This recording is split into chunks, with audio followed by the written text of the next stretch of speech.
não mexa no celular, evite conversar, preste atenção naquilo que Deus deseja falar conosco nesta noite.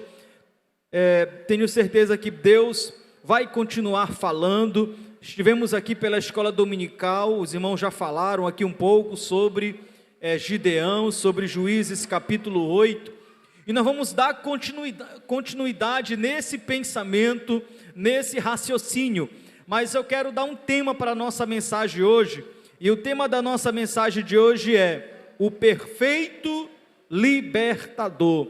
Repita comigo: o perfeito libertador. De novo, o perfeito libertador. Então guarde este tema aí da nossa mensagem de hoje, o perfeito libertador.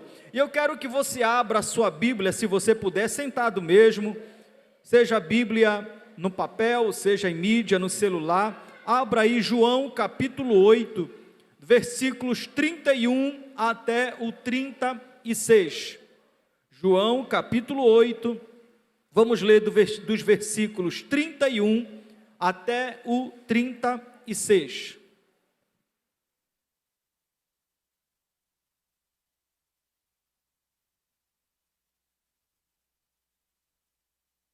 Todos acharam? Vamos lá então. Disse, pois, Jesus aos judeus que haviam crido nele: se vós permanecerdes na minha palavra, sois verdadeiramente meus discípulos, e conhecereis a verdade, e a verdade vos libertará. Responderam-lhe: somos descendência de Abraão, e jamais fomos escravos de alguém. Como dizes tu, sereis livres? Replicou-lhe Jesus: em verdade vos digo, todo que comete pecado é escravo do pecado. O escravo não fica sempre na casa, o filho, sim, para sempre. Se, pois, o filho vos libertar, verdadeiramente sereis livres. Glórias a Deus. Pai, aqui está a tua palavra, Senhor. Que o Senhor possa ministrar, continuar ministrando ao nosso coração, Pai. Em nome de Jesus. Amém e amém. Bem, irmãos, nós estamos estudando na nossa escola bíblica dominical sobre os juízes, né? E os juízes, eles nada mais foram do que líderes militares, de forma bem geral, líderes militares que Deus levantou para libertar a nação de Israel, o povo de Israel, as tribos de Israel, em determinados momentos que eles estavam escravizados, oprimidos. E entre eles nós já estudamos o primeiro, que foi Otoniel ou Otiniel, quando o povo estava escravizado durante 8 anos pelos mesopotâmios. E depois que Otoniel foi levantado, o povo teve paz durante 40 anos. Em seguida, nós estudamos, e aí eu quero pedir desculpa aos irmãos da escola dominical, que pela manhã eu falei Jeú, mas não foi Jeú, foi Eude, tá bom? E eles estavam oprimidos durante 18 anos pelos moabitas, mas depois que Eude foi levantado, eles tiveram 80 anos de paz. Passou-se Eude, veio um, que pouco se fala sobre ele, apenas um versículo, Sangar, e ele libertou o povo dos filisteus. Não se sabe quanto tempo eles estavam escravizados, nem tampouco quanto tempo eles ficaram de paz durante Sangar. Por fim, irmãos, veio uma representante feminina, veio Débora. E Débora, ela foi levantada quando o povo já estava escravizado, 20 anos pelos cananeus.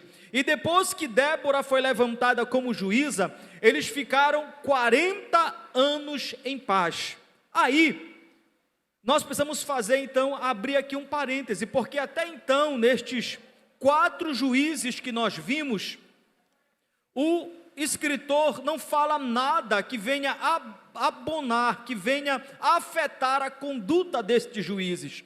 É claro que nós sabemos que todos são pecadores. Independente do juiz que foi levantado, ele era um pecador, ele era uma pessoa falha. Só que o escritor não coloca nada nos relatos que venha abonar, que venha contra a conduta destes juízes. Enquanto esses juízes estavam exercendo o seu ministério, o povo temia a Deus, o povo temia ao Senhor. Só que chega o momento, que foi o personagem que nós estamos estudando desde o domingo passado, um juiz chamado Gideão, em que todos nós conhecemos a história dele, todos nós já cantamos muitos hinos a respeito da história de Gideão e dos seus 300 que foram levantados pelo Senhor. A grande questão aqui, irmãos, é que Gideão, agora sim, o escritor começa a mostrar alguns erros cometidos por Gideão, algumas falhas cometidas por Gideão, e é a primeira vez em que o escritor vai dizer que durante a vida desse juiz, o povo continuou no pecado, o povo continuou pecando, o povo continuou fazendo coisas que desagradavam a Deus, até que nós vamos chegar no capítulo de número 13, onde nós vamos encontrar a história de talvez um dos juízes mais conhecidos de todos nós, que é Sansão. Quem aqui não conhece a história de Sansão? Quem aqui nunca ouviu falar da força de Sansão? Mas o grande problema, irmãos, que apesar de toda a força que Sansão possuía, Sansão era um homem muito frágil espiritualmente. Sansão era um homem que era facilmente levado pelo pecado. Tem uma música do compositor Sérgio Lopes, que eu acho muito bacana, que ele diz assim: quem poderia imaginar que por trás de um tão forte homem, havia um tão frágil coração? Então Sansão mostra a decadência da raça humana, a decadência que todos nós possuímos, a decadência do pecado. E aí, irmãos, a questão de libertadores são almejados, libertadores, eles são desejados. Nós vemos muito isso aqui hoje no Brasil. Às vezes se quer um libertador para a política, um libertador na economia, um libertador no meio ambiente, um libertador na área da saúde, um libertador que possa nos ajudar no saneamento básico, um libertador que possa nos ajudar na segurança pública, e por que não dizer, um libertador até mesmo na área religiosa. A escravidão, ela é real. Todos nós aqui conhecemos a história da nossa nação. Quantos escravos vieram para trabalhar aqui na nossa nação? Quantas pessoas ainda hoje você ouve falar que foram encontradas em trabalho escravo? A escravidão, ela é algo real, é algo que nós contemplamos. Quantos usam de crianças para trabalho escravo? Quantos que levam pessoas e levam para se prostituírem, usar o seu corpo, e são usadas no trabalho também escravo? Então a escravidão também é algo real. E aí nós nos deparamos, irmãos, com a frase de Jesus, quando ele vai dizer lá em João, no capítulo 8, e no versículo 34, que nós acabamos de ler ainda há pouco, que todo aquele que peca é escravo do pecado. E essa também é uma realidade de todos nós. O pecado atingiu a todos nós, e por isso toda a humanidade é escrava do pecado. O pecado, irmãos, ele escraviza, ele traz escuridão, ele traz angústia, ele traz desespero. Quantos que são escravizados pelo dinheiro? Quantos que vivem para o dinheiro? Quantos que subornam e são subornados pelo dinheiro? Quantos que se vendem por causa do dinheiro? Quantos que são amarrados pelo dinheiro?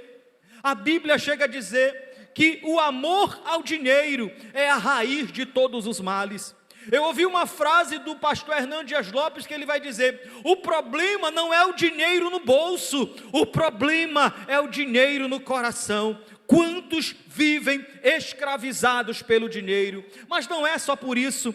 Há uma estatística que revela que muitos homens, aproximadamente mais de 30% dos homens, com o aparecimento das redes sociais, vivem escravizados pela pornografia. Quantos irmãos têm heredado pela pornografia, são escravizados por ela, escravizados por esse vício pornográfico, da indecência, da imoralidade. Quantos que vivem aprisionados pela nicotina, eles sabem que o cigarro faz mal, que vai trazer o câncer de pulmão, que vai trazer câncer à sua garganta, mas não conseguem se libertar, porque estão escravizados pela nicotina, pelo vício. Quantos que são escravizados pelo álcool, estão perdendo família, perdem o seu trabalho, perdem tudo, porque estão escravizados pelo álcool. Nós vemos aí as drogas se alastrando, irmão. Quantas pessoas você conhece, quantos de nós não tem membros das nossas famílias que estão escravizados pelas drogas? Quantos, irmãos, estão escravizados pelos jogos, só sabem jogar e acabam perdendo tudo nos jogos. O pecado, através destas escravidões, é algo real. Mas não é só isso. Pessoas vivem escravizadas nos seus relacionamentos. Quantos foram traídos? Quantos traem?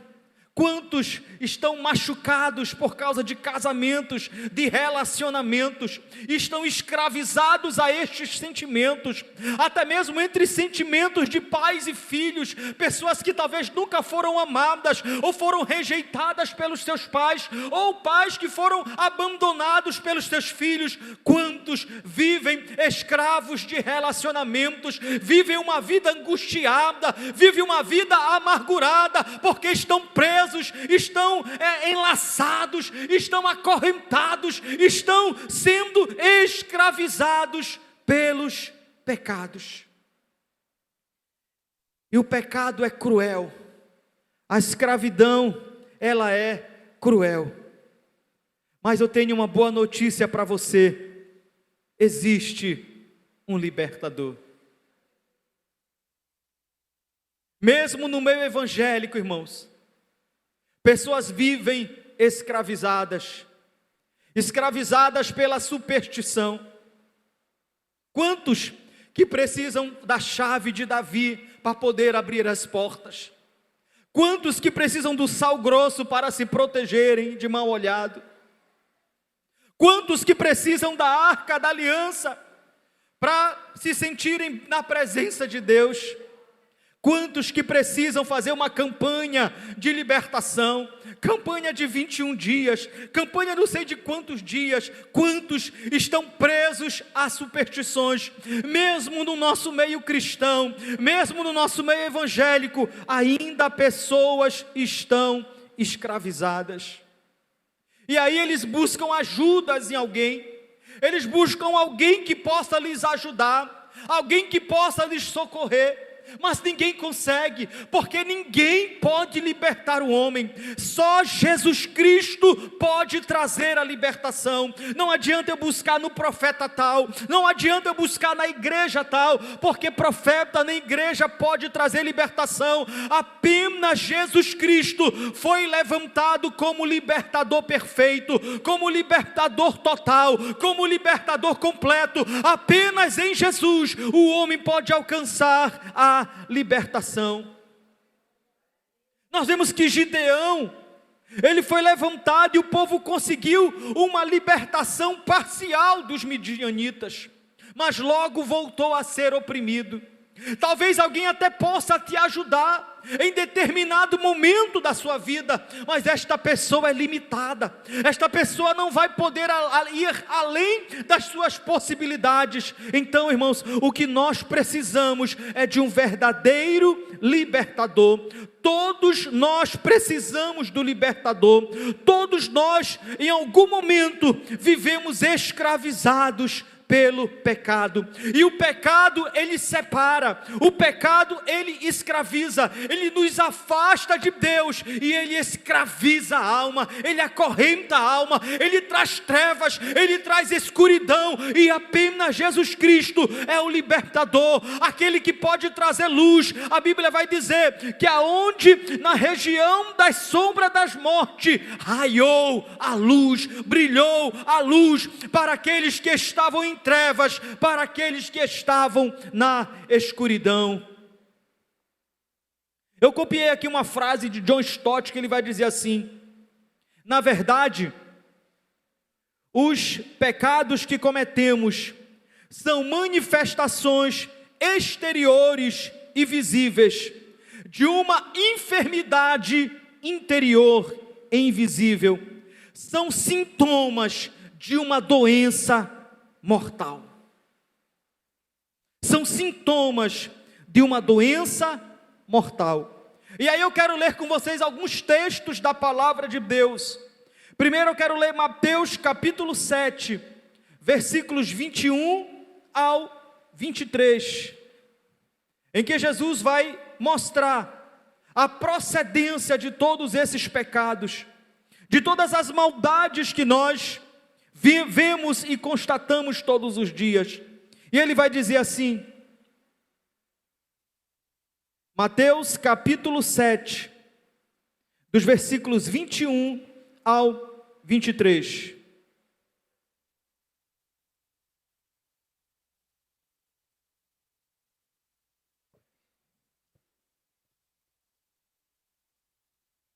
Desculpa, é Marcos capítulo 7, versículos 21 ao 23. Marcos capítulo 7, dos versículos 21 ao 23. Veja o que Jesus vai dizer.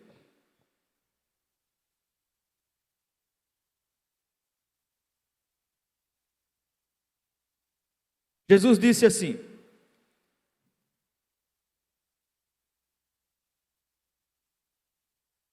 porque de dentro do coração dos homens é que procedem os maus desígnios, a prostituição, os furtos, os homicídios, os adultérios, a avareza, as malícias, o dolo, a lascívia, a inveja, a blasfêmia, a soberba, a loucura. Ora, todos estes males vêm de dentro e contaminam o homem. Ainda em Gálatas capítulo 5, versículos 19 ao 21, o apóstolo Paulo também vai falar um pouco sobre as coisas exteriores que nós vemos sobre o pecado, e eu gostaria também de ler para vocês, porque mais importante do que eu falar, é você ver o que a Bíblia fala sobre isso. E ela vai dizer o seguinte, Gálatas capítulo 5, a partir do versículo 19, ora, as obras da carne são conhecidas e são prostituição, impureza, lascívia, idolatria, feitiçaria, inimizades, porfias, ciúmes, iras, discórdias, dissensões, facções, invejas, bebedices, glutonarias e coisas semelhantes a estas, a respeito das quais eu vos declaro, como já outrora vos preveni, que não herdarão o reino de Deus os que tais coisas praticam. Então veja, meu irmão, que o pecado, ele é real. As coisas que nós contemplamos no nosso dia a dia, e que às vezes nós mesmos praticamos, mostram se nós somos livres ou se nós vivemos ainda escravizados. Revelam o que nós realmente somos hoje. Quando nós lemos então, diante deste cenário catastrófico, diante de tudo que nós vimos até agora, quando nós olhamos a declaração de Jesus agora, no versículo 36, Jesus vai dizer, se o Filho vos libertar, verdadeiramente sereis livres. Eu vou repetir, se o Filho vos libertar, verdadeiramente sereis livres. Irmão, só o Filho, só Jesus pode trazer libertação ao homem. Talvez você entrou aqui nesta noite e você esteja pensando sobre tudo que nós falamos até agora, e você talvez diga: eu me enquadro um pouco nisso aí, e eu quero ser liberto, eu quero ter a minha vida liberta, eu não quero mais viver com esse sentimento de culpa, eu não quero mais viver com a minha vida angustiada por causa destas coisas que eu tenho praticado e que eu tenho feito. Eu quero dizer para você nesta noite: o libertador está aqui. Aquele que foi constituído como libertador, Ele está aqui. É Ele que está trazendo esta palavra aos nossos corações, porque eu também preciso, todos nós necessitamos deste libertador chamado Jesus. Em Mateus, no capítulo 4 e no versículo de número 16, olha a declaração de Jesus, que na verdade era uma profecia do profeta Isaías. Ele vai dizer, Mateus capítulo 4, versículo de número 16: o povo que jazia em trevas viu grande luz, e aos que viviam na região da sombra da morte, resplandeceu-lhes a luz. Mais adiante ainda, em Lucas no capítulo 4, nos versículos 18 e 19, Jesus vai declarar o seguinte, Lucas capítulo 4, versículos 18 e 19, Jesus vai dizer: o Espírito do Senhor está sobre mim, pelo que Ele me ungiu a evangelizar os pobres, enviou-me a proclamar libertação aos cativos e restauração de vista aos cegos, e para pôr em liberdade os oprimidos, e anunciar, apregoar o ano aceitável do Senhor. Então Jesus, meu irmão, foi aquele que foi constituído como libertador. Quem traz libertação não é a igreja, quem traz libertação não é uma pessoa ou uma coisa, quem traz a verdadeira libertação ao homem é Jesus Cristo, porque Ele foi constituído como nosso verdadeiro libertador. Mas não é só isso, eu gostaria de ler com vocês ainda 1 João, capítulo 3, e o versículo de número 8, 1 João, capítulo 3, e o versículo de número 8, em que João vai dizer o seguinte,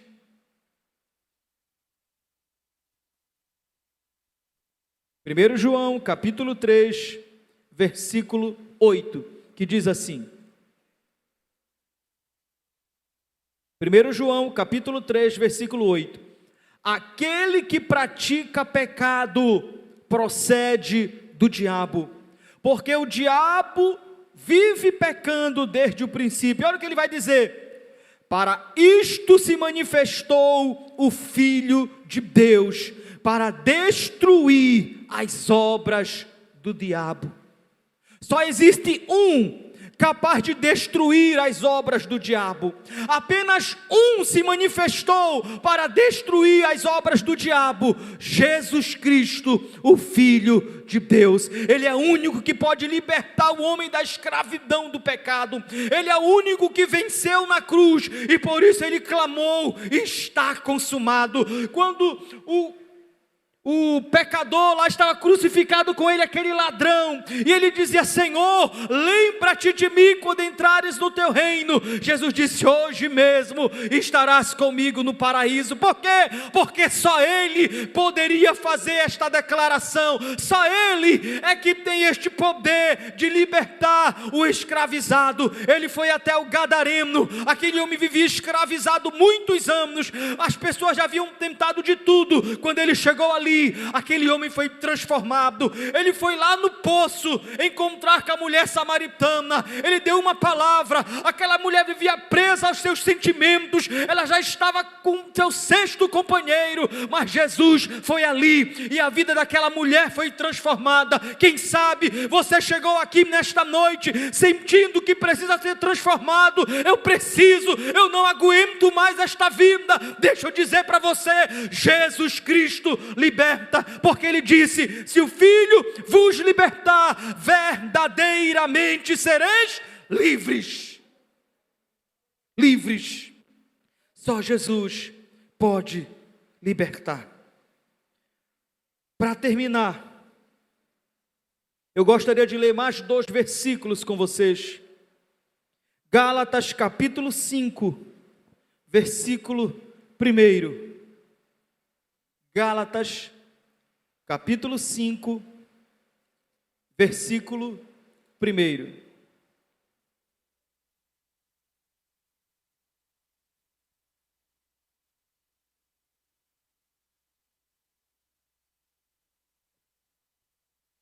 Para a liberdade foi que Cristo nos libertou. Veja, irmão, o homem não foi criado para ser escravo. O homem foi criado para ser livre.